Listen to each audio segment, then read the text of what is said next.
Some of these VHS tapes have damage, and they have been converted to DVD by Bill Tate, Meadowwood Studios, Lenoir, North Carolina, in 2017. This is Caldwell County today. My name is John Hawkins. I'm the director of the Caldwell Heritage Museum. With me today is Mike Gibbons. Mike is a Caldwell County native, a Lenoir businessman, and the chairperson of the museum's board of directors, and a person who's extremely interested in local history. Mike, welcome to the show today. Thank you, John. I'm very happy to be here with you. Okay. Our topic today is the history of the original town lots of Lenoir. And I understand that when Caldwell County was formed in 1841, land was donated by James Harper and Seth Bradshaw for a county seat town. And 48 lots were laid off that were sold at public auction on June 1st of 1841. That's right, John. The proceeds from the lots was used to build a temporary log courthouse, a brick jailhouse with quarters for the jailer, and a whipping post, plus a new brick courthouse to be built in the near future. And that land is what makes up what we call now downtown Lenoir. Mike, who surveyed and laid off the original town? Edmond Jones was appointed surveyor for the project. Due to his age, and I think he was in his middle to late 70s at the time, James Clarence Harper actually performed the task. He was the nephew of James Harper, who had immigrated from Gettysburg, Pennsylvania a few years earlier.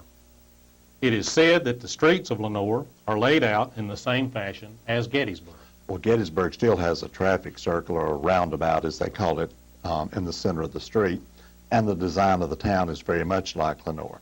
Mike, how did you get interested in this particular project? Well, some time ago, my wife and I got interested in finding the history of our home on Norwood Street. That led us to a study of the Norwood Street area in general. During the study, we discovered that the upper end of Norwood Street had been surveyed and platted off in 1888, using a continuation of the original lot numbering system that the original town had. That study led to a desire to investigate the original town lot layout of Lenoir. Well, what are the parameters of the original town? John, the town was framed by streets named Boundary Street, north, south, east, and west. Today, the only street using that name is the one that was originally designated West Boundary, now simply known as Boundary Street. South Boundary Street is today called College Avenue, apparently having been changed due to the presence of Davenport College. I have not found the date that this was done, but it appears to have been in the 1880s or the early 1890s. What about the northern boundary? Well, the street that was designated North Boundary Street was apparently only built for 2 blocks. Today it goes by the name Kirkwood Street, and it is only 1 block long, right there in front of Hospice. East Boundary Street was apparently the street that was known as Ridge Street, although there might have been a street planned about where East Harper School was built that was never built. Well, what about the other streets? The other named streets of the town were Spring Street, which is currently known as Harper Avenue, having been changed in the 1910s, Mulberry Street, Ash Street, which originally was spelled A-S-H, it now goes by A-S-H-E, Ridge Street, which was maybe changed from East Boundary very early, and Church Street. Mike, I believe I've heard you say that there wasn't a church located on Church Street when the name was given to it. Well, there really wasn't anything in the town at that time, and there were no churches in the town when it was laid out in 1841. The Methodist Church would be the first erected in 1846 on the north end of Church Street, and the Episcopal Church would come a few years later at the south end. It seems the planners of the town must have had this overall plan in mind when they named that street. Well, what were the names of the streets in the town proper? Well, the 4 streets leading to the central courthouse were all named Main Street, north, south, east, and west. Yeah, that's very appropriate and symbolic, since the courthouse is accessible for all the people in the county from all directions. Yeah, that's great. Today, both North and South Main Streets are known simply as Main Street. East and West Main Streets had the main drop from their name very early. The name East Street was eliminated in the early 1970s by being changed to and becoming a part of West Avenue. You've made reference to a courthouse in town. Do we know the location and how it came to be? We do know the location. The magistrates of the county selected the firm of Clayton and Lyle, who were contractors from Asheville, North Carolina, to erect the permanent public buildings. Ephraim Clayton was a master carpenter, and Samuel A. Lyle was a brick mason. They brought in many of their own people to work on the project. But didn't some local people also help? Sure. Leander Houck and Azor Shell were both carpenters. Uriah Cloyd and John Campbell, both masons, who worked on the courthouse and the various other buildings that were erected in the early 1840s. Well, where was the first courthouse located? Well, the large, square, two-story brick courthouse stood in the middle of the public square where the four main streets met. It was constructed of local brick made just outside the town limits. There are several pictures in existence showing this original courthouse, and I think, John, you have a lot of these at the museum. We do, yes. The front door of the building faced north, and there was a public well in the front yard of the building. In the center of the roof was a large bell tower whose bell rang out to summon people to court and to warn of emergencies. Now, I believe that that bell from the original courthouse is located on the front stoop of the museum today. Is that correct, John? There is a courthouse bell there. Whether it's original or not, I cannot verify, but we do have a courthouse bell. Mike, the courthouse isn't in the middle of the street now. No. Courthouse was completed in 1844. It served as the seat of Caldwell County government and the focal point of Lenoir for almost 60 years.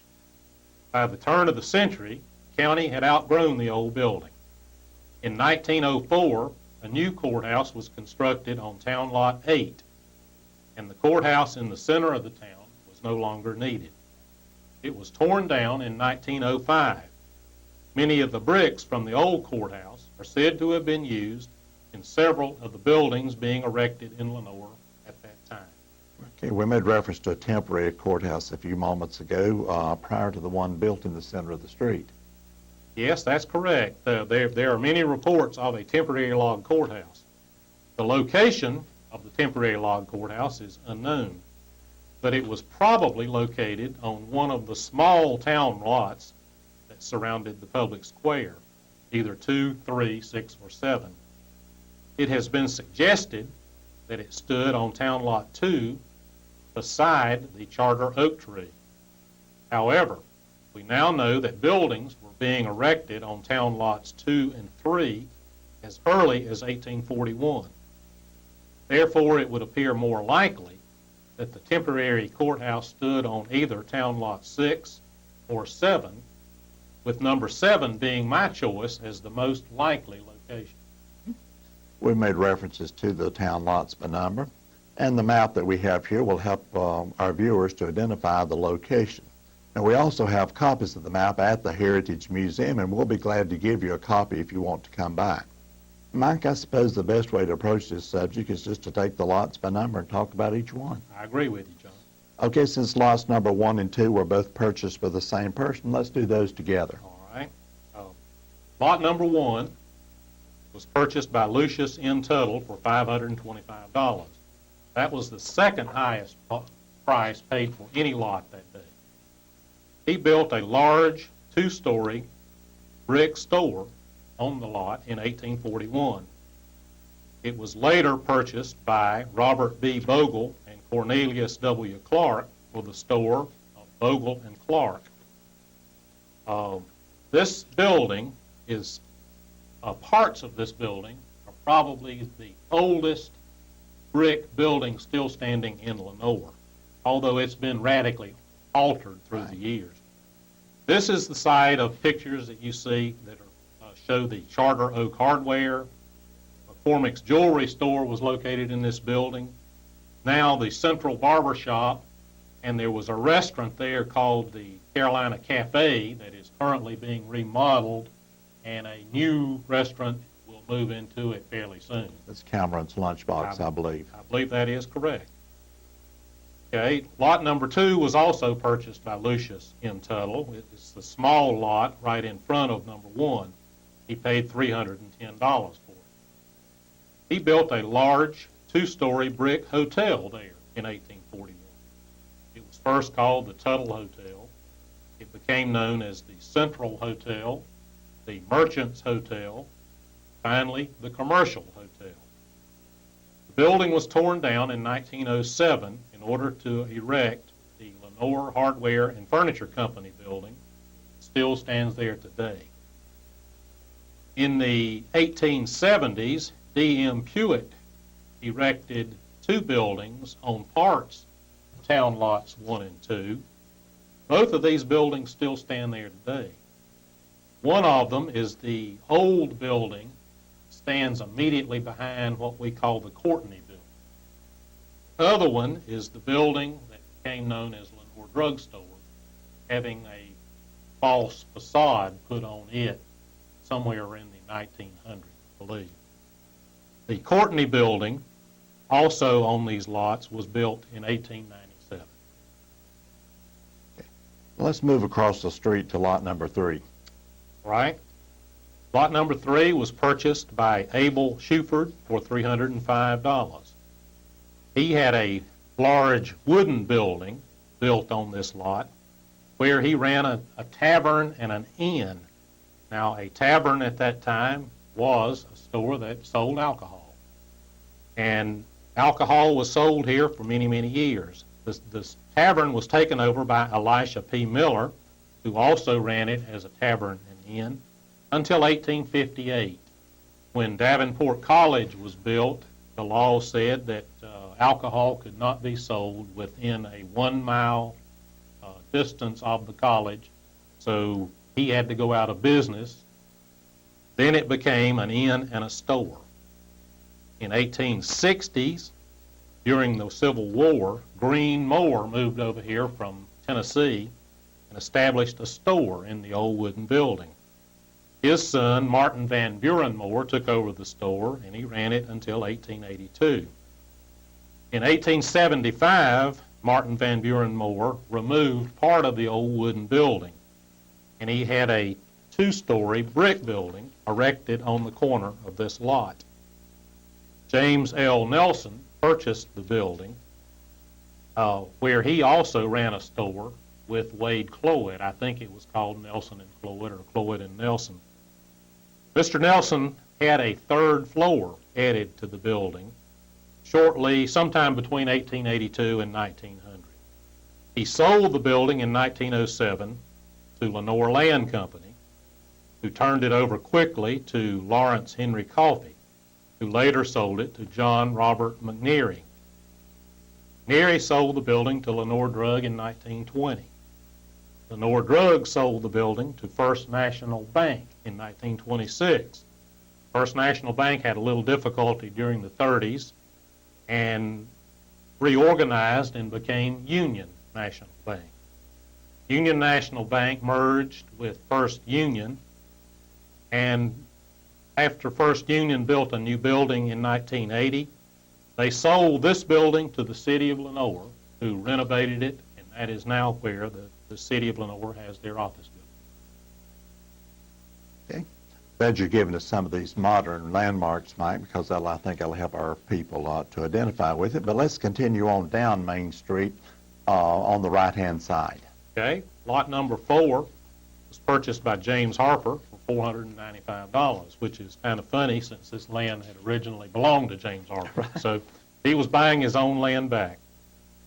He built a wooden building on the corner in 1846. Actually, I think let me rephrase that. He built the building, I think, in 1841, the wooden building. And a little later, he moved his store, Harper and Waugh, off of his Fairfield plantation up to the building.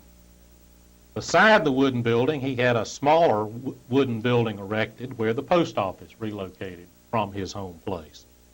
He was the postmaster here. In 1842, he had a house built on the southern edge of this lot along Main Street. His nephew, James C. Harper, lived in this house until 1859 when he moved up into the valley. At that time, James Harper's son, George Washington Finley Harper, also known as Major Harper, moved into the house. He was a newlywed, I believe, at the time. He was a newlywed at the time, that is correct. He had gone into business also with his father and was basically running the Harper store at this time. G.W.F. Harper moved the old wooden building off of the lot to the rear of the lot, and he had a new two-story brick building built there in 1859, where the store was relocated. The third floor was added to this building in 1867 for the Masonic Lodge. About that time, the building changed to the Harper store. In 1884, the Bernhardt brothers, Matthias and George, joined in ownership with the Harpers, and the store became known as the Bernhardt and Company, Harper, Bernhardt and Company. In 1888, Citizens Building and Loan was formed and was sharing space in the building with the hardware store. In 1893, the Harpers sold their share of the business to George Bernhardt and formed in 1894 the Bank of Lenoir. So at one time, there were 3 businesses located in that one building. In 1902, George Bernhardt purchased the house on the southern end of the lot, had the house torn down, and he erected his new Bernhardt Siegel building there at that time. It wasn't called Bernhardt Siegel at that time. In 1905, Jacob Siegel joined in business with him, and then it became known as Bernhardt Siegel. In 1904, the old wooden post office building was torn down, and a new 2-story brick building was erected between the Bernhardt Siegel property and the Bank of Lenoir property. It's housed various offices. I think Western Union was in there. Citizens Savings and Loan moved into there. There were other businesses on the second floor of this thing. It was torn down in the 1970s when First Union National Bank decided that they needed a new building, along with the old Bank of Lenoir building and several other buildings. There is a bank located in that building. Yeah, I believe we need to move across the street now for lot number 5. Yes. Lot number 5 was purchased by David Corpening for $400. He passed it to Elijah S. Moore in 1852 without benefit of a deed. Then in 1855, Lucius M. Tuttle got it also without benefit of a deed. Mr. Tuttle had a wooden store building built on the property shortly after that. He sold the building to Levi Hartley in 1858. Mr. Hartley's son Samuel rented the store building out. Beside it, he built a house on the property, and he lived there. Samuel Hartley's widow gave the property to her niece, Carrie Harrison. A major fire in 1891 destroyed the store building and the house on this lot. C.B. Harrison, shortly after the fire, built a 2-story brick building on the lot about 1893. He ran a store here also. Later, the building housed the Western Auto Store, and then it became Peterson's Shoe Store. The building is still on the lot. The rear portion of this building, which was erected about 1915, was built for a movie theater. It housed first the Universal Theater, then later the State Theater until it closed down. The building sat there derelict. The theater portion of the building sat derelict for many, many years, but was finally remodeled and has become office building. Other buildings built on this lot were built in the 1910s, except for the building on the south end of this lot. The building that is not currently known as the Blue Arcade, the front portion was built about 1880 as a drugstore. Mike, you made reference to a fire there, and thanks to you, I did a newspaper article about that some time ago, about that fire of 1891 that did destroy that entire city block. Well, let's move on now to lots 6 and 7, the small lots on what is the northeast and the southeast corner of the present town square. Okay. Lot number 6 was also purchased by David Corpening for $270. He assigned it to Alan Contley, then it was assigned to Robert R. Wakefield. Mr. Wakefield built a wooden store building in the early 1850s. He rented it to Gus Westman, who ran a store here. Gus finally ended up purchasing the property. This building also burned in 1891. Wade Cloyd bought the property and erected a building on the corner there in 1892, a building that Teague Furniture occupied for many, many years.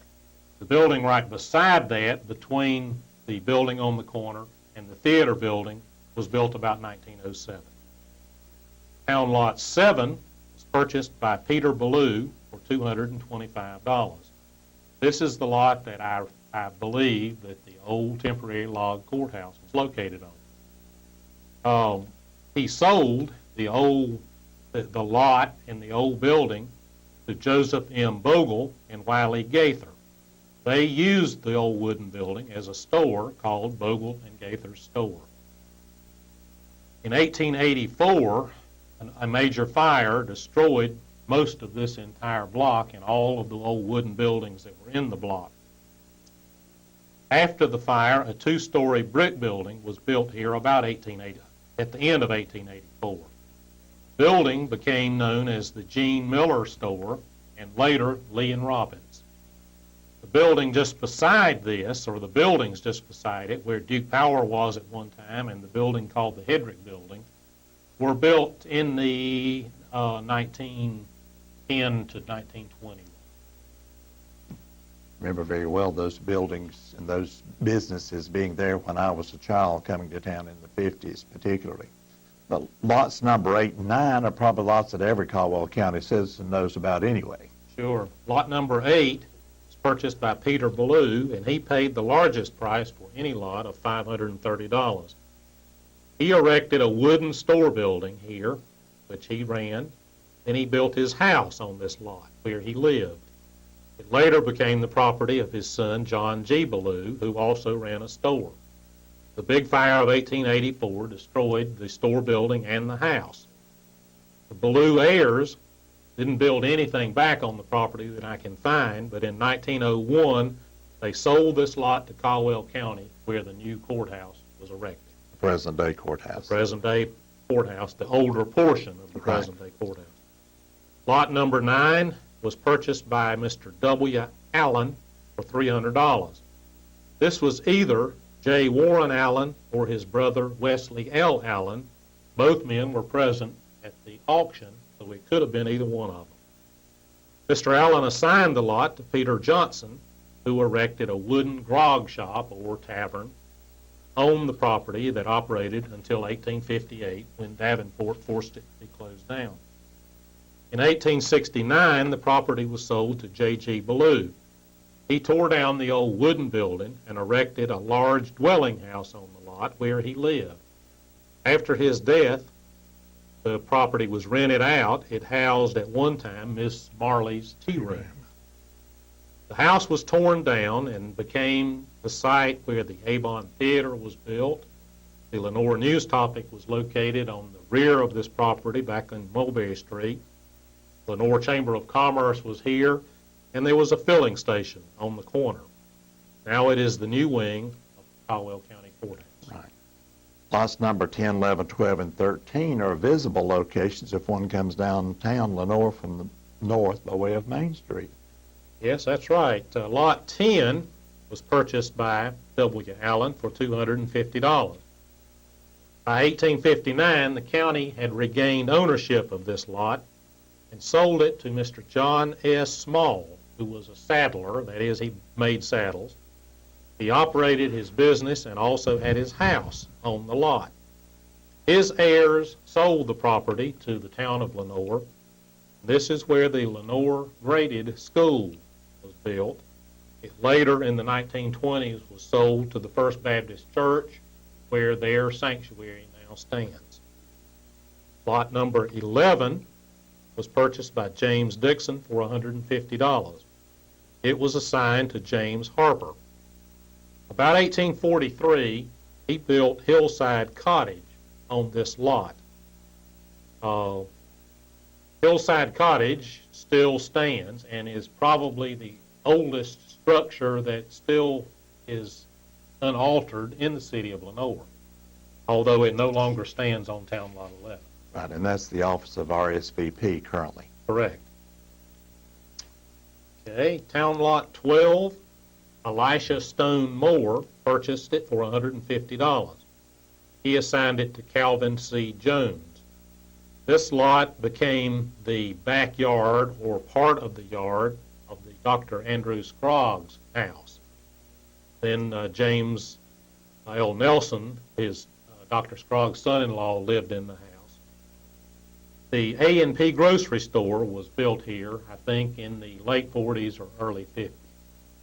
The building still stands there. That was the A&P. Town Lot 13 was purchased by Edmond W. Jones for $260. It was also assigned to Calvin C. Jones. This is where the Dr. Scroggs house was built in the 1850s, and it was built by Dr. Andrew Scroggs. Later was the home of James L. Nelson. The last known building to be there was Rainey's Gulf Station, which was torn down a few years ago, and it's now a parking lot, I believe, of the Methodist Church. What about lot number 14? Lot 14 is a very interesting lot. It's on the northwestern part of the first block of Main Street, directly across from the courthouse annex. It was purchased by E. Jones, probably Edmond Jones, for $260. He assigned it to William Davenport. This lot, along with Town Lot 1 and maybe a portion of Town Lot 2, contain more old buildings or buildings that were built prior to 1900 than any other location in That's interesting. Well, lots number 15, 16, and 17 proceed down on the right side of Main Street, crossing what is now Harper Avenue to College Avenue. Town Lot 15 was purchased by Albert Hagler. It's now Hagler, H-A-I-G-L-E-R, for $265. About 1841, he built a large two-story log house on the corner of the lot. This house stood on the corner until the middle 1920s, when it was torn down for the new Belk's department store.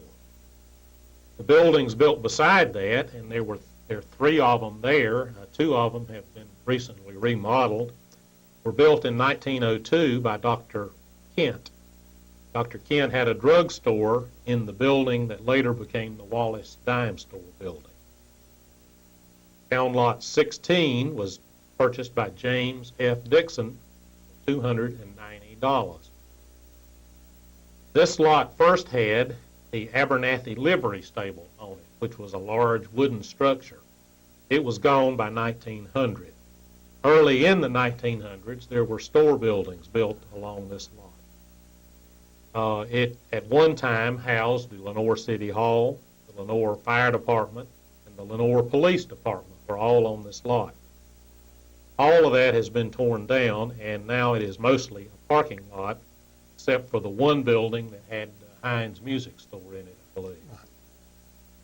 Town Lot 17 was purchased by E.P. Miller for $200.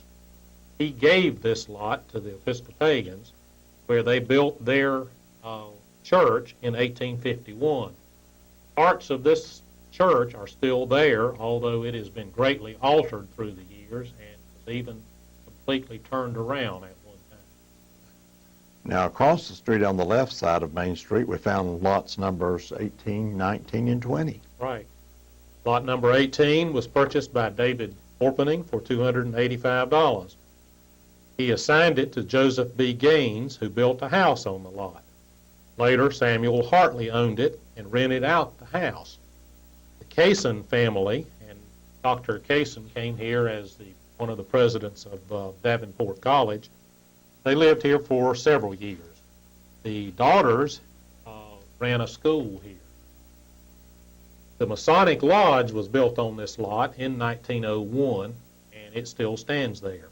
Other buildings around it followed. In behind the Masonic Lodge is an interesting old building. It was built in the late 19-teens. One time, Irvin Smith had his Ford dealership here, in the 1930s before he moved out to Smith Crossroads. That's where Ace Hardware is now, I believe. Ace Hardware is located there now. That is correct. Lot 19. This lot was reserved by the county. It's where the first jailhouse and whipping post was erected. We mentioned the whipping post. Actually, it was there, and it was utilized as a whipping post. This lot also contained the Pioneer Library, which stood on the Mulberry Street corner for many, many years. Later, there were two gas stations or service stations, one on each corner of this lot. All of this was torn down to become the new Citizens Savings and Loan Building, which later became CCB, and now it's called SunTrust Bank. Lot number 20 was purchased by W.A. Lenoir for $176. Dr. James M. Spainhauer built his house on this lot on the Mulberry Street side, and he had an office on the Main Street side. All of this was torn down also to make way for the Citizens Savings and Loan, which is now SunTrust. I'm sure many of us remember the quaint little building that he used as an office that stood there, I guess, until the 1960s. And I believe it has been moved out on the Tom Dooley Road by Margaret Martine, if I'm not mistaken. I believe that is correct. Okay. We're now moving away from Main Street to look at some of the other areas, and lots 21 through 26, I believe, fronted on Mulberry Street. Correct. Lot 21 was purchased by Wesley Allen for $130. He assigned it to H.N. Miller. This lot was mostly residential, had several houses along Mulberry Street for years and years. It is now the part of the parking lot of the First Baptist Church, and it is the site of the Hillside Cottage that has been moved to a portion of this lot. Lot 22 was purchased by Robert Shell for $114. It was also largely residential. Dr. Thomas P. Dean had a large two-story house on this lot at one time. In 1964, the county purchased it and built what would be the third county jail, or it's the one that's still there and utilized as the holding cells, I believe, for the court system. Lot 23, Levi Huffman paid $180 for it. It was residential for many years. Then there were buildings built here. Blue Ridge Electric had their office along this area in the 1940s. Lot 24, Alan Conley paid $200 for. The Hinkle Livestock Company erected a large wooden livestock company where they kept horses, mules, and sold buggies. It was almost destroyed in the Great Fire of 1891, right, but they were able to save it, but it convinced them that they needed to get rid of the old wooden building. So in 1907, the Hinkle Livestock Company tore the old wooden building down and erected a large three-story building. It still stands there today. It's now the W.E. Shaw Furniture Company building. One time it housed the Opera House, which was the meeting place of Lenoir, where they had plays, and actually the first silent movies were shown there. I think there was even a skating rink up there. I've heard that too, yes. Beside it was where Lenoir had their fire station, and there are pictures of the old fire station, right, and also Lenoir Town Hall was located here in the early part of the century. And Mike, we have a good picture of that street at the Heritage Museum. Right. After the demise of Horse and Buggy, Caldwell Motor Company occupied the building for many, many years until I think the Depression got them. Then it became W.E. Shaw Furniture Company. Town Lot 25 was purchased by Tillman Moore for $160. He assigned the lot to Sidney P. Dula. Mr. Dula built a house here in 1848. In 1854, he sold the house to the Methodist Church to use as a parsonage, and they utilized it until 1875. The house was finally torn down, and I think brick buildings were built along here. Some of them still stand. And Lot 26 was also purchased by Tillman Moore for $171. He assigned it to James P. Stamey. A house was built here on the corner that became the home of Wade Cloyd, who was a brother-in-law of Mr. Harper, J.G.W. Harper. G.W.F. Harper. Yes, they married sisters. Right, they married sisters, right. The house was torn down, and the SO, or Standard Oil Company, erected a service station here, and there are several pictures of that old service station. It stood there on the corner for many, many years. It's now the home of Kincaid Insurance Company. Well, lots number 27 and 28 also front on Mulberry, but we probably need to discuss them in conjunction with lots 29 and 30 that do not front on Mulberry, but they're kind of one entity. Yes, that is correct, John. Lot 27 was purchased by W.A. Lenoir for $199. This lot was known as, interestingly, as the signpost lot, and it seemed, I think it was where the two of the main streets came together, which would be the road that came in from Statesville, the road that came in from Lincoln, met right near this lot. It was assigned to James P. Stamey, then to Lucius M. Tuttle, and finally to G.W.F. Harper. This lot, along with lots 28, 29, and 30, are where Major Harper built his new home, Sweetbriar, in 1872. Later became the home of Matthias Bernhardt, who was Mr. Harper's son-in-law. In the 1940s, the Bernhardt house was torn down, and the city leased the property, and they erected a park here called the Major Harper Park of the city of Lenoir. I never knew it as that. When I was a lad growing up, I always just called it the Lenoir Park, and that's where we played for many, many years. And it was a beautiful, beautiful park. Town Lot 28 was purchased by Elisha P. Miller for $125. He assigned it to Andrew Warlick, who built a small house on the lot.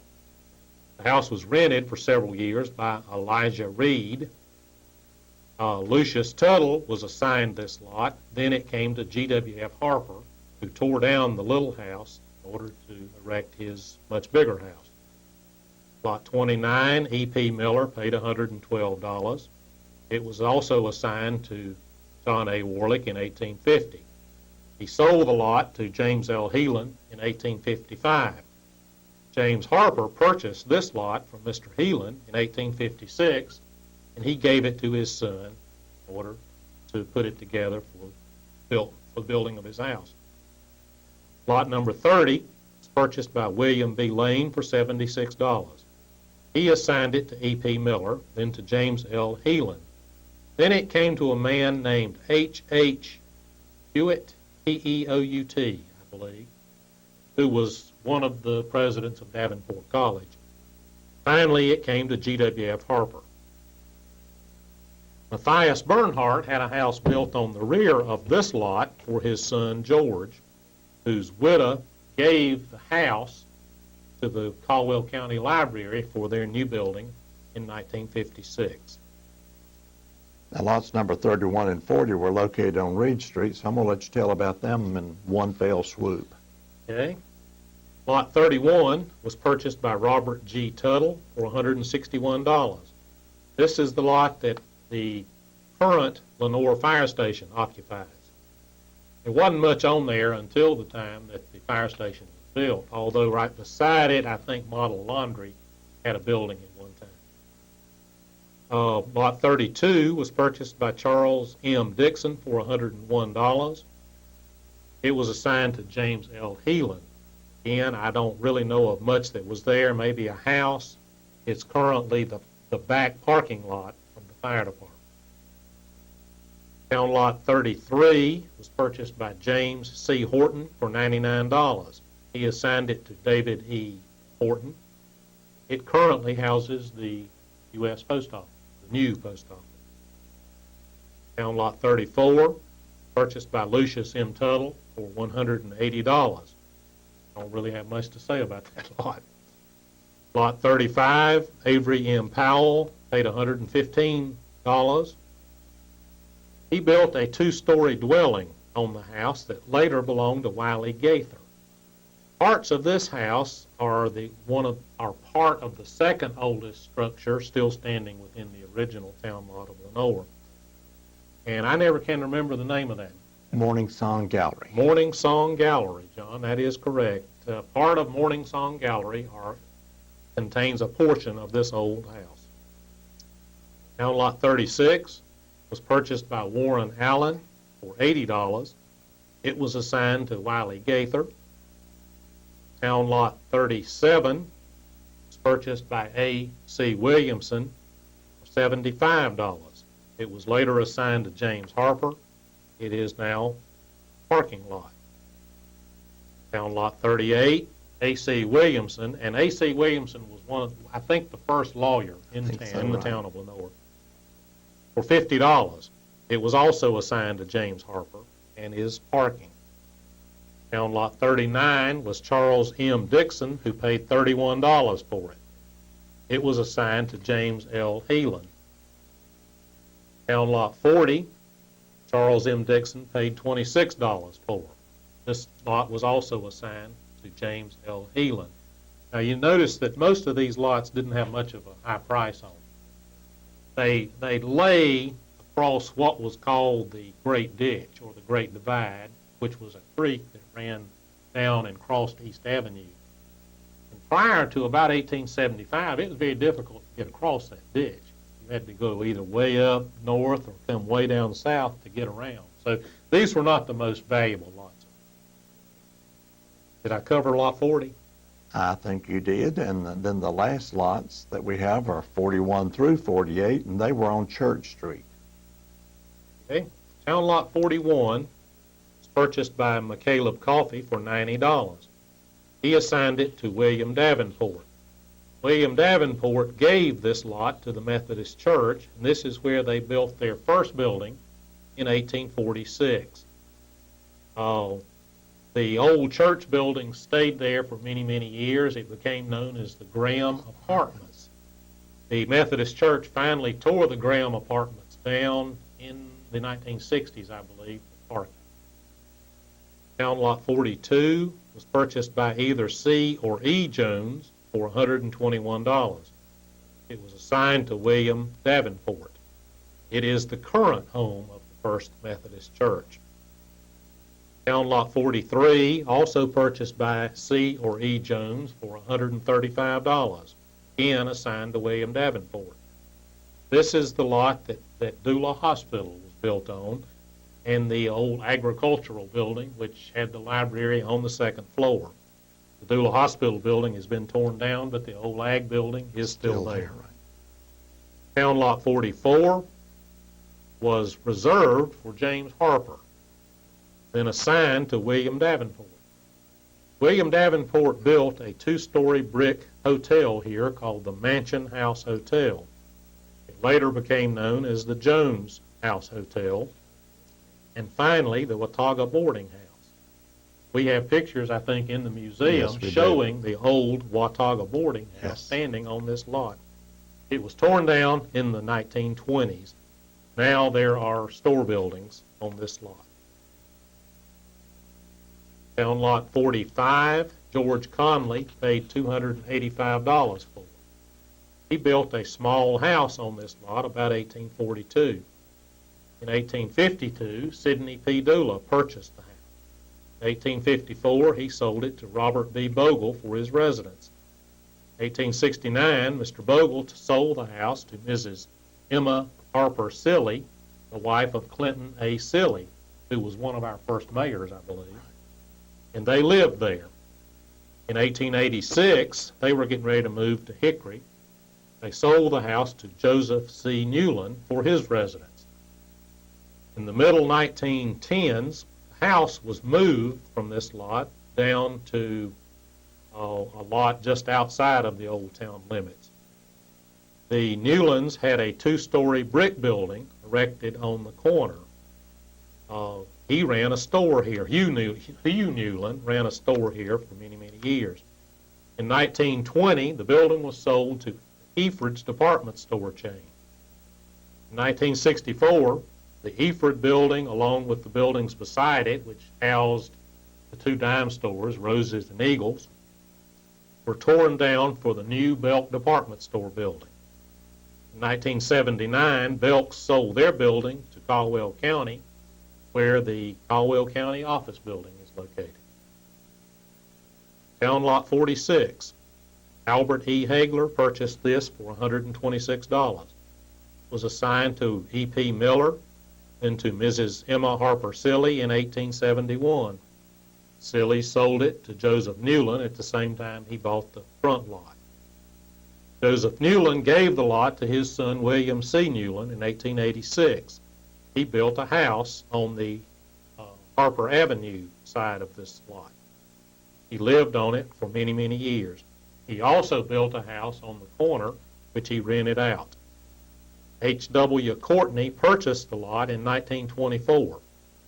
He tore down the old rental house and sold the property to the Smithies chain, where they built their building in 1934. Other things that were here, the old building that was once a cab stand and a filling station currently still stands there, and I think is going to be saved, if I'm not mistaken. Right behind it, Danny McLean had his office building, which will soon be torn down. Town Lot 47, McCaleb Coffee paid $110 for. He sold this lot to the First Baptist Church in 1889. They built their first sanctuary here there. This is the lot that housed the Blackwelder Hospital. Town Lot 48, the final lot, was purchased by Abraham Sudworth Jr. for $155. It was assigned to Neo G. Bradford, who had a two-story house built here in 1855. This house housed the presidents of Davenport College many, many years. Mike, I believe we said that the land was transferred by auction, and was it on June 1st? Is that right? The auction was held June the 1st, 1841. That's correct. Right, about 3 months after the county was formed. Correct. Okay. Do we have any idea what was here? Was there a village here? Was there anything here prior to the town of Lenoir? My understanding from some of the writings that have been done by these older people, the land that became Lenoir had nothing. It was mostly trees, scrub pines, maybe a few fields that had been cultivated in the past, but were probably not in cultivation during the time that we're talking about. We're some distance away from James Harper's Fairfield plantation, and of course he owned the majority of the land, so this would be at the extreme eastern edge of his plantation. It was not really, the Tuckers were gone at this time and had not cultivated it, and Mr. Bradshaw, who gave part of the land, I don't think was using it for anything, and the Norwoods. It was pretty far away from their property. So we were looking at land that was covered in trees. They had to come in and clear out, I'm sure that the surveyors did what surveyors do today. They cleared out corners so they could put pins in the ground, probably wooden stakes Right. or rocks or something like that.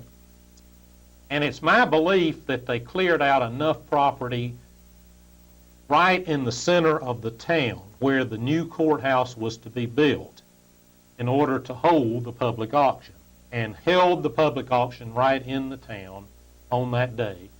And all 48 of the town lots were either purchased or pledges made to take all 48 of the town lots on that day. Do we have any idea who the auctioneer was? I do not know who the auctioneer was. I've seen some writings on that, but the name escapes me right now. I'll try to look that up at some future time. All right. And we might mention if the town square area, again, to give people a focus for, was where the Confederate Memorial used to be before that's where the original courthouse was built, is where the Confederate Memorial was when it was in the center of the street. That's correct, John. When, of course, the courthouse was there, and I said they tore it down in about 1904. The circle, which was still there, the land where the courthouse stood, sat there empty, It may have had a tree on it or two until 1910, when they did erect the Confederate memorial on that spot. And it stood there for another 54 years, I think, until 1964. Right.